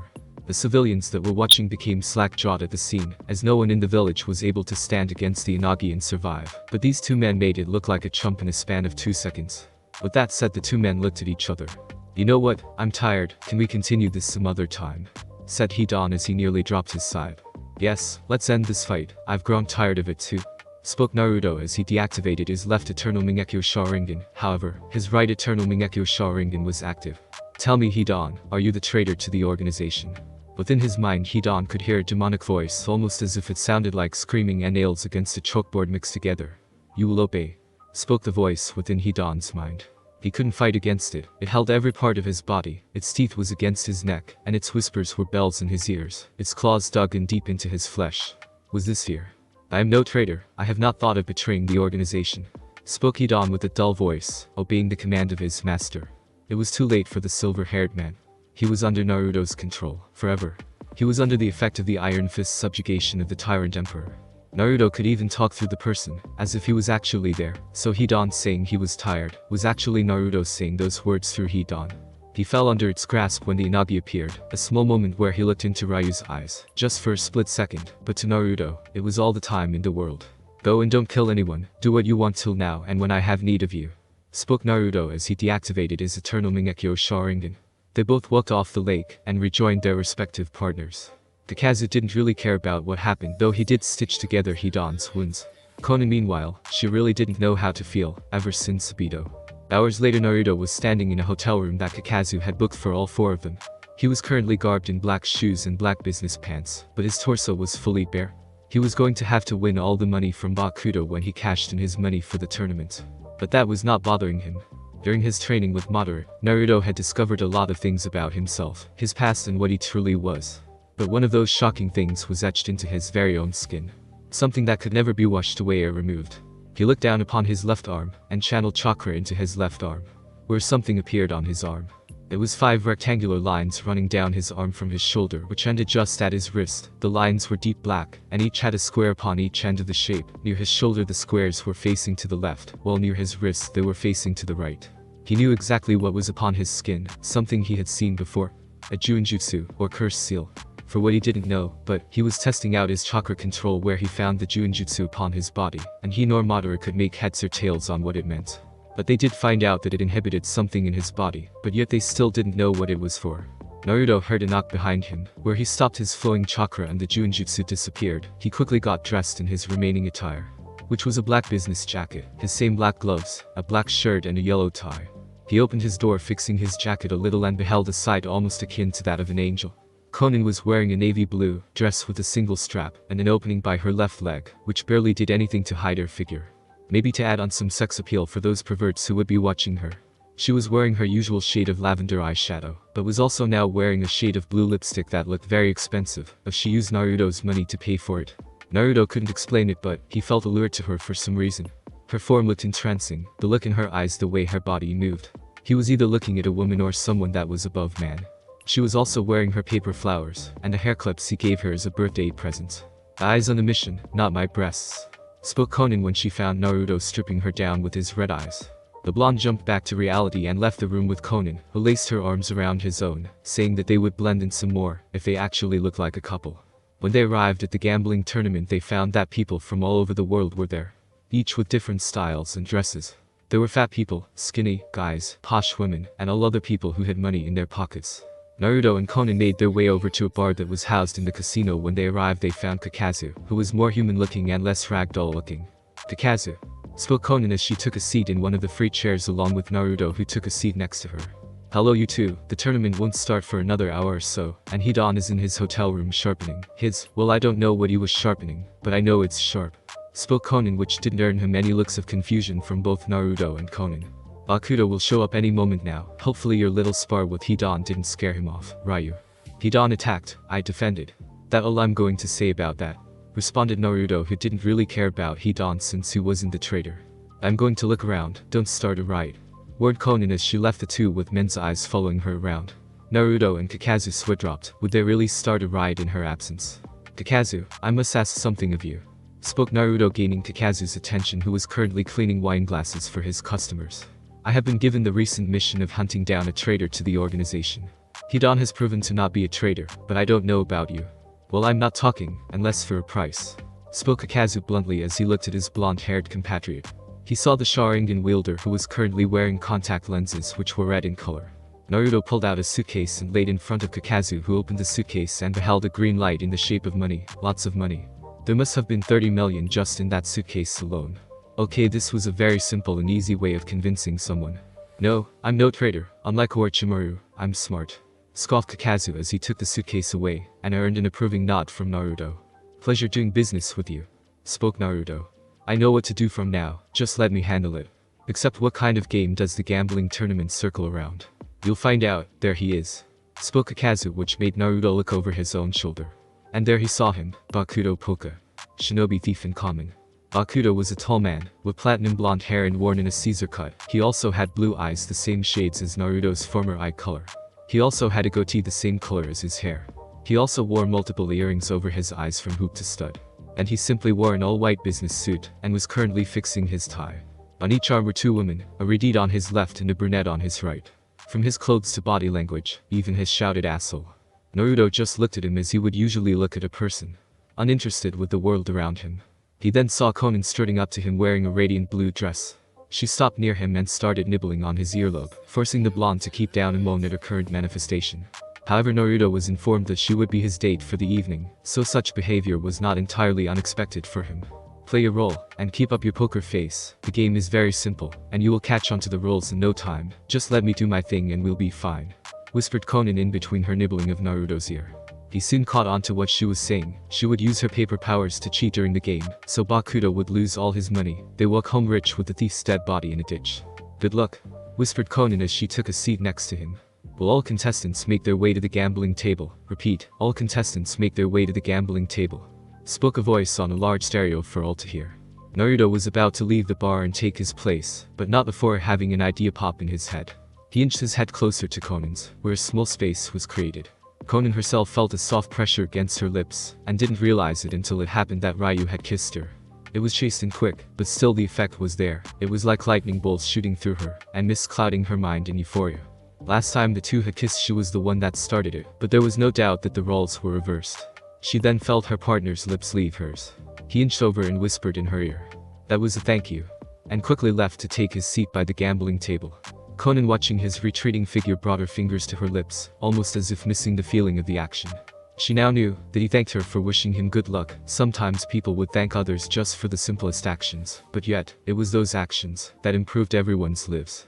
Naruto had yet to be informed of what type of gambling game he would be playing. Although he had some clue that it involved cards, he wasn't sure of what the kind of rule the game would have or the etiquette.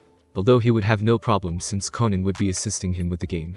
And directly opposite where the blonde was sitting was his target, Bakuto Poka, who was currently talking to one of his female friends, not that it interested the golden blonde in any way. The announcer for the game appeared, who was wearing just a suit for the occasion. Ladies and gentlemen, welcome to the 15th annual Takagakure Uno tournament, spoke the announcer. While Naruto had a dumbfounded look on his face. He then turned to one of his competitors and asked whether this was a real Uno tournament, to which his opponent responded with "Ha, yes." Now, to those people who don't know what Uno is, Naruto, it's a game where you have to match cards together, and the first person to lose all their cards wins. Naruto just looked like a gaping fish. This wasn't at all what he expected. He was watching moves and learning the rules to power and other gambling games. He wasn't even sure if Uno was a gambling game. He thought he was going to be one of those spies from the movies that just happened to be a poker genius. This wasn't at all what he thought it was going to be. He then found the dealer, shuffling the cards together. He then looked over to Konan, who was currently sipping some wine. Playing her role, she winked at him, and despite lack of female contact, aside from Konan and Mei, he knew that meant something. When the dealer gave him his cards, he looked at them to find matching colors and numbers that would help him in winning the game. He looked at Konan again, who had her back to him, and figured out she must have used her paper powers to tamper with the game, possibly forging cards, so that he could win. Sometimes he's like a lost puppy without me. Sometimes, thought Konan. However, she couldn't blame him. The only thing Naruto really knew about the world was warfare and shinobi matters. Other than that, he was really like a lost puppy. Let the 15th annual Uno tournament begin, yelled the announcer as the dealer refereed the game between the competitors. Hours? How many hours had he spent playing this stupid game? The tournament was now down to the same number of people that started. No one had won yet, and it didn't seem like anybody was going to win soon.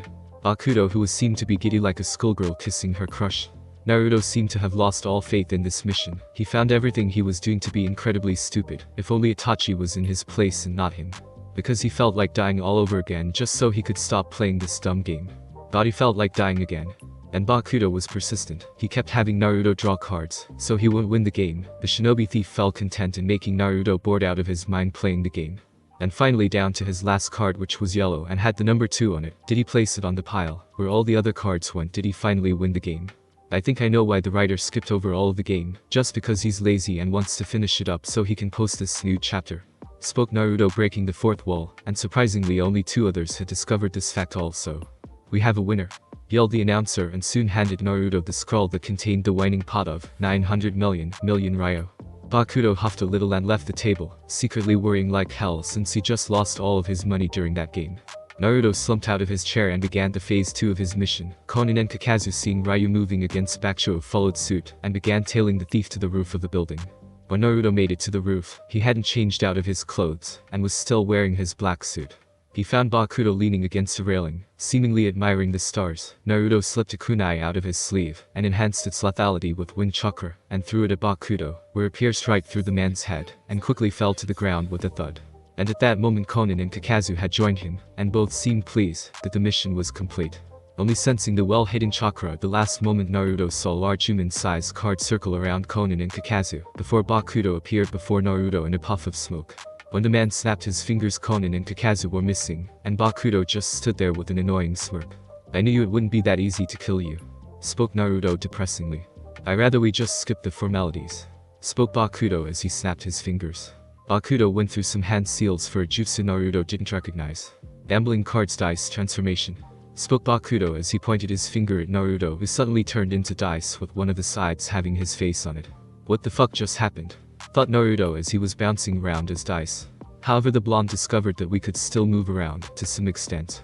Gambling cards laceration, said Bakuto as cards started flying out of his jacket sleeve and flew at Naruto, who rolled away in his dice form. And from what he was able to see from his limited vision in his dice form was the cards cutting up the concrete roof as if they were swords, and when he rolled away they followed after him. The blonde seemed to almost sigh from what was happening around him. He only hoped that this dice transformation wasn't permanent. For a few minutes Naruto bounced around avoiding the cards, while Bakuto seemed to watch in amusement. But Bakuto liked to end things quickly, win a game quickly, win a battle quickly and leave quickly. But he knew exactly who he was dealing with. Raikage. He read about the man in the most recent bingo book, infamous around the world for causing trouble at a rather rapid rate. Well, it's either he caused trouble or trouble found him. Whichever one it was. Well, it didn't really matter. Bakuto still hoped to win this fight. But right now time was the essence. Seeing as how Ryu was becoming accustomed to his cubic form, Bakuto would use one of his sneaky tricks in order to throw the Akatsuki agent off balance and unguarded. Bakuto snapped his fingers, restoring Ryu to his original form, and quite rarely catching the Akatsuki member off guard. Ryu, now back in his normal body, felt weird adjusting to his normal body again, but he didn't have time to think about that now, since razor-shaped playing cards were currently flying at him ready to kill him. However, he did note that moving his arms and legs again felt surreal and numb at the same time. Unsealing some shuriken from his seals, Naruto using his Sharingan threw them at the cards, and because they were wind-enhanced, they cut through the unexpected weapons with relative ease. Naruto then loosened his tie and pulled out his contact lenses, and began to stare at Bakuto, sizing him up and deducing his abilities. He infuses his card with his chakra, sharpening them and hardening them. He can probably also increase their size, given the fact that Kakazu and Konan were captured by those cards. He also has some gambling motif to his ninjutsu, such as dice. When he turned me into dice, he has to be pointing at someone. Even though the jutsu cast time is fast, it can be easily dodged by someone who expects it, therefore he won't be using it again. Knowing I won't fall for the same trick twice, unless he has circumstance on his side. Judging from his body build, I have to say he prefers long-range combat, probably not very good at taijutsu, but expect at least expertise in the art. But there are various drawbacks to his card ninjutsu, but what are they? I'm going to have to improvise with what I've got, while also being careful. He may use Konan and Kakazu as hostages against me. Thought Naruto, studying his enemy within seconds. Naruto unsealed his favorite and most powerful weapon within his arsenal, the Black Blade, Tamajiri no Tsurugi. Naruto ran at Bakuto, who pulled more cards out of his sleeve, and threw them at Naruto, who easily cut them with the Tamajiri, and continued on running towards Bakuto, who brought up 2 human-sized cards to defend himself. Naruto struck the cards and found that the gambling tools were incredibly dense, as when he struck it with the Tamajiri, he only caused a scratch which truly surprised the blonde, as there were not many things that could lessen the cutting capacity of the Tamajiri. Naruto backflipped away, and threw some kunai at Bakuto, who still kept his cards up, but this time, not even a scratch was left behind. Naruto narrowed his Sharingan eyes at the man.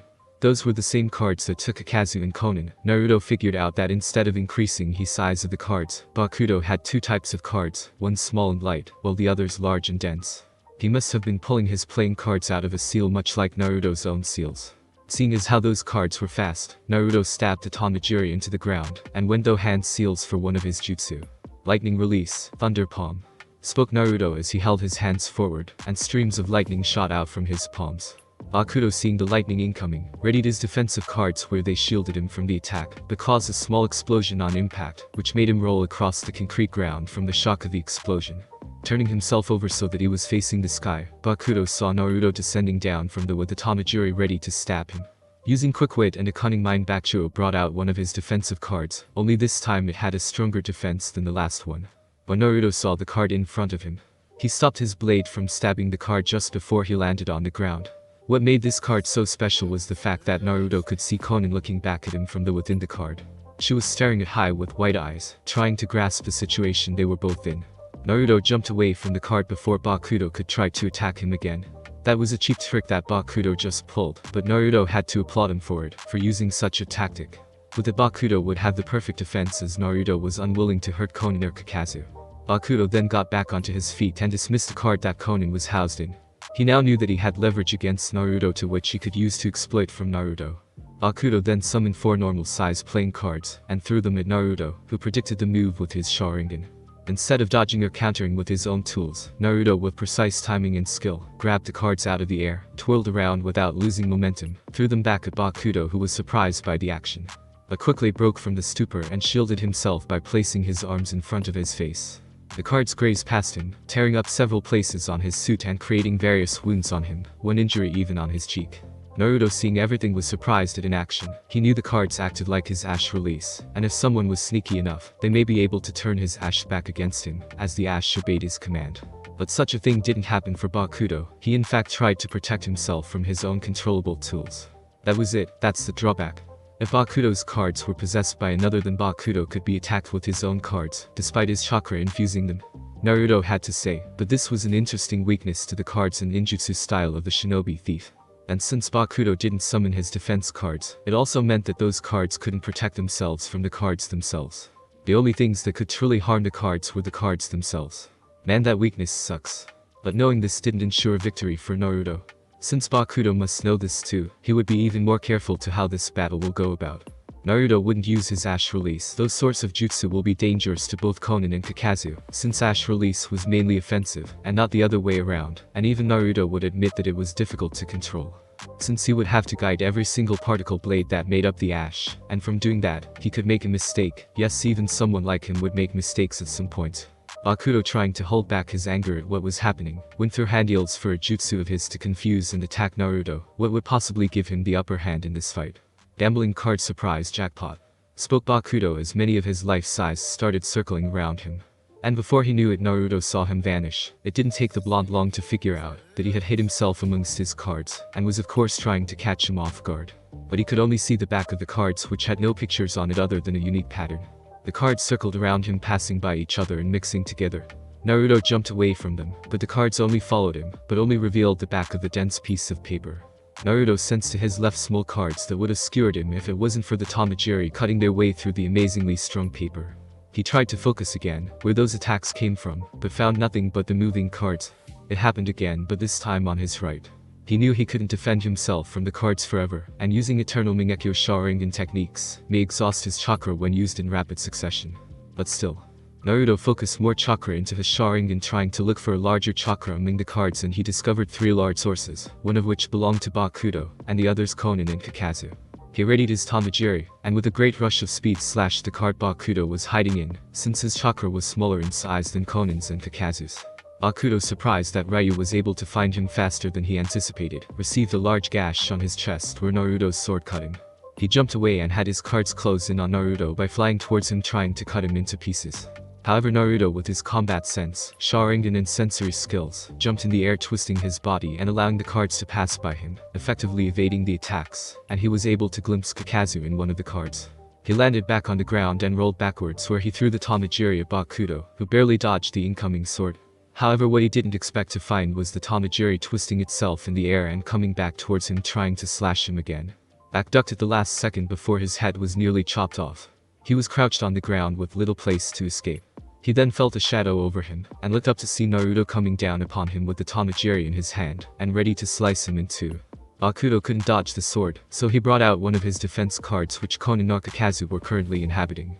Naruto, with great agility, jumped up in the air with the Tamajiri never leaving the card, repositioned the tip of the sword, and brought his entire weight down upon the sword, where it pierced through the card with some effort, but was able to stab Bakuto in the shoulder, causing him to cry out in pain. Naruto jumped off the sword, leaving behind, still sticking through the card, and performed some hand seals for a wind jutsu which could end Bakuto. Wind release, wind feather bullet technique, yelled Naruto as he blew out multiple wind bullets in the shape of feathers which flew at amazing speeds, which were aimed right at Bakuto. The gambler, seeing no alternative, shielded himself from the wind feathers by using a defensive card, but it did little good as the feathers easily pierced through the card. The cards fell to the ground, and Naruto removed them to see not Bakuto's dead body, but nothing at all. Naruto figured he must have taken sanctuary within the card, and then traded places with another, so to avoid injury. Naruto searched atop the roof for his opponent, quickly finding him trying to sneak off using the card he used to escape his attack, and it wasn't a very good disguise considering the fact that it was a giant card walking around the place. Naruto with great speed appeared behind the card and stabbed it with his black sword. But Naruto himself saw through the tactic.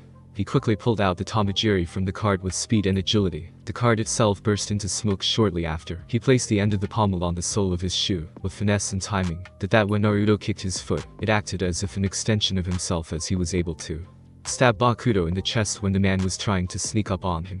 Naruto was able to keep the sword in place on his foot by applying the most basic of chakra control training, the only thing Kakashi Hatake taught him, tree climbing.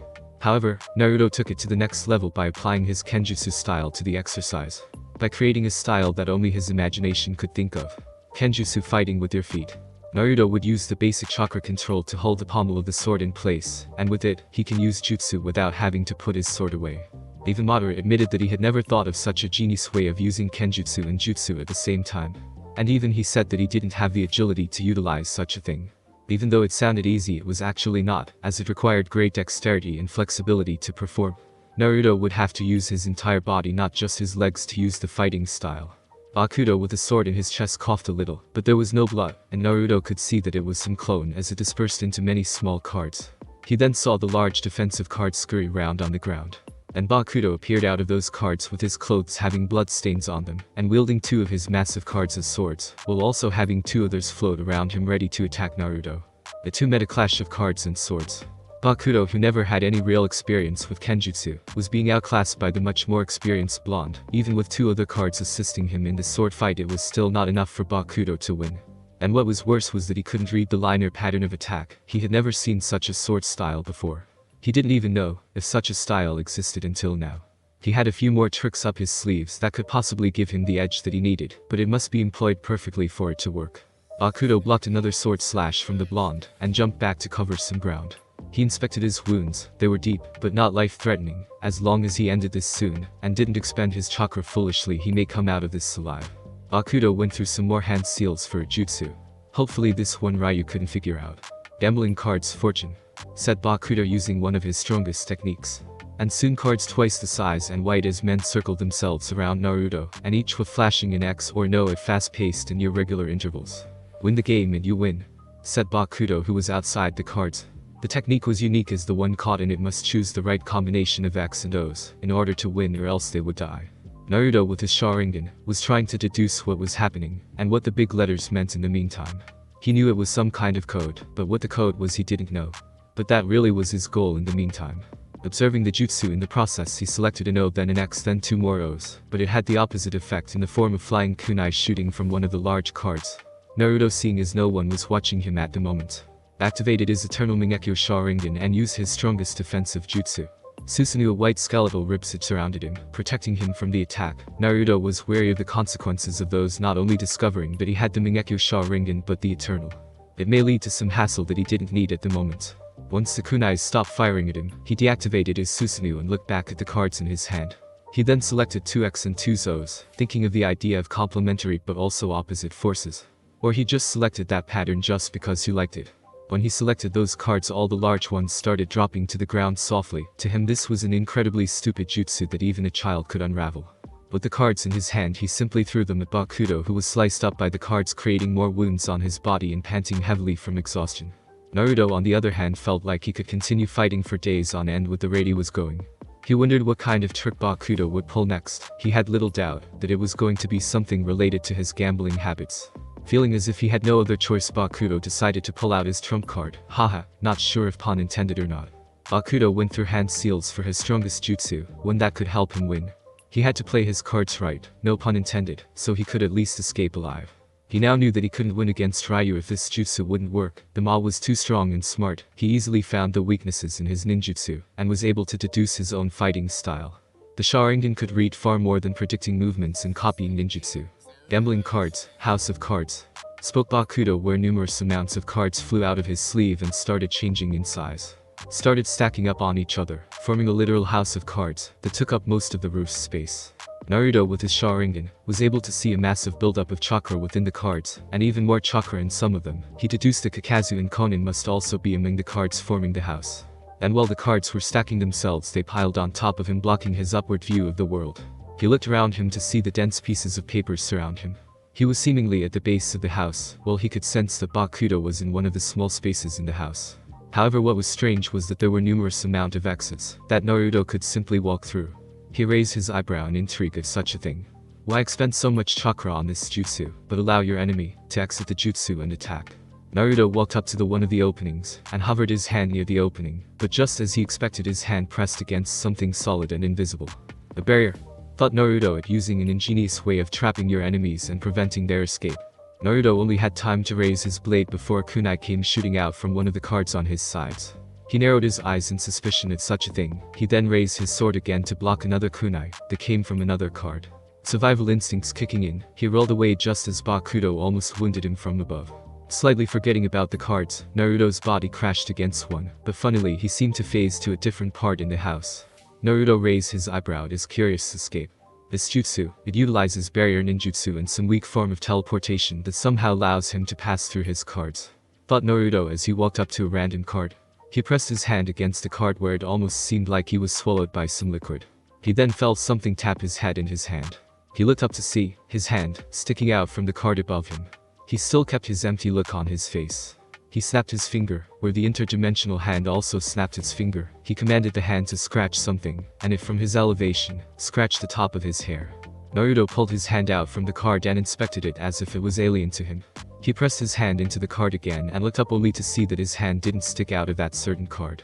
I see, you phase through the cards, and it takes you to a different place in the house. Each time you phase through, it takes you to a different place in the cards. Deduced Naruto at the inner workings of the jutsu. And before him he saw Bakuto phase through one of the cards, with quick reflexes, and with his Sharingan, he was able to stop Bakuto from landing an attack on him, and sent him flying through another card by latching his arm and throwing him over his shoulder. Naruto, taking a pause, stared at his surroundings. He unsealed 2 kunais from his wrist seals, and threw them at the few cards that surrounded him. He unsealed more and repeated the action. He then heard a wounded shout, signifying that Bakuto had been injured, since it sure sounded like Bakuto. He charged through one of the cards, and found a wounded Bakuto holding his arm which had a kunai in it. When the gambler saw his opponent, he also traveled through the card so to escape. Naruto, knowing that it would be hard to follow him, jumped into the air and threw another card, hoping to cut Bakuto off from escape. Naruto, when he exited a card, went left and phased through another card, hoping to catch Bakuto. Naruto found him again on his knees and panting in pain. Naruto, in a great amount of speed, crossed the distance between the two of them and kicked Bakuto in his knee, snapping the man's legs in two, shattering the leg with immense amounts of pain to follow. Naruto, following up with his mean streak, elbowed on the left side of his torso, shattering his ribs, causing the bones to lodge themselves in Bakuto's lungs, causing the man to vomit blood. The card house that had trapped the both of them soon began to fall apart and float harmlessly to the floor.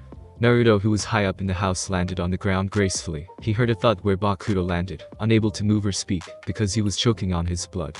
Naruto unsealed the Tamajiri and charged at the gambler, who summoned his defensive cards which circled around him. However, that didn't stop Naruto as he strafed by with a slash of his sword which cut the cards into two. Bakuto, who was on the other side, was cut into two from his chest. The lacerated body pieces slid off almost like slippery liquid and fell to the ground in a bloody mess. Two cards appeared before Naruto and twirled around, revealing the forms of Konan and Kakazu. "Well, that was," said Kakazu, trying to start a conversation. "Annoying," said Konan with clear irritation on her face as she brushed a stray strand of blue hair from her face. "You're alive, just be happy about that fact," spoke Naruto, not wanting to deal with annoying banter right now.